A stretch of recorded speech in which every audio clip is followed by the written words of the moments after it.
বৃষ্টির দেখা মিলেও এখনই কমছে না গরমের তীব্রতা। এমন তথ্য দিয়ে আবহাওয়া অফিস জানিয়েছে রোববার আবারও বৃষ্টি হবে, আর মে মাসে সারা দেশে বৃষ্টির সম্ভাবনা রয়েছে। সেই সঙ্গে কিছু জায়গায় শিলাবৃষ্টি সহ হতে পারে কালবৈশাখী ঝড়ও। সাবিনা মজুমদার রিপোর্টে বিস্তারিত। গ্রীষ্মের দাবদাহে যখন প্রাণ ওষ্ঠাগত, এক পশলা বৃষ্টির জন্য চারিদিকে হাহাকার। বৃহস্পতিবার রাতে আকাশ ভেঙে বৃষ্টির দেখা মিললেও মধ্য দুপুরে আবারও আগের রূপে ফিরেছে ঢাকা। আবারও কাঙ্ক্ষিত বৃষ্টির আশায় মানুষ, যে বৃষ্টি উত্তপ্ত নগরী ঢাকাকে করবে শীতল।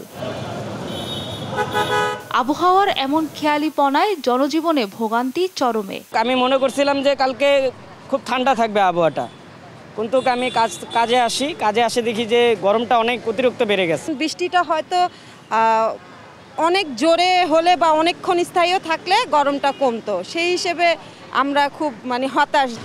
বৃষ্টি হলে ঠান্ডা হলে আমার একটু আরাম হইতো, গরমে তো রিক্সা চালাতে পারি না। বৃষ্টি হচ্ছিল, ভাবলাম আমরা ভিজবো, সকাল তো বৃষ্টি পড়বো, সকাল তো দিয়ে আবার গরম শুরু হয়ে গেছে। আমাদের যে তাপদাহের মধ্যে ডিউটি করা লাগে অল টাইমস, সো আমরা চাইবো যে প্রতিদিন আল্লাহ আমাদের বৃষ্টিটা যেন আমাদের অনুভূত হয়। তবে আবহাওয়াবিদরা বলছেন পরিস্থিতি সহনীয় হতে অপেক্ষা করতে হবে 6 মে পর্যন্ত। তাপপ্রবাহ যে অবস্থা আছে, এটা 5-6 তারিখ থেকে অনেকটা প্রশমিত হবে। তাপপ্রবাহটা দেশে অনেক জায়গাতে প্রশমিত হবে এবং এই সময় কিন্তু বৃষ্টিপাতের পরিমাণটা বৃদ্ধি পাবে এবং এই মাসে 3 থেকে 5টি শিলাবৃষ্টি সহ হালকা কালবৈশাখী ঝড়ের সম্ভাবনা রয়েছে এবং 1 থেকে 2টি মাঝারি থেকে তীব্র কালবৈশাখী ঝড়ের সম্ভাবনা রয়েছে।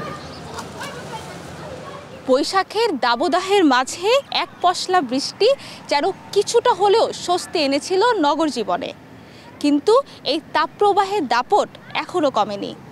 তাই তো এই দাপটের অবসানে আবারও সবার চাওয়া মুষলধারে বৃষ্টি, আর সেই প্রার্থনায় এখন যেন নগরবাসী। সাবিনা মজুমদার, দেশ টিভি, ঢাকা।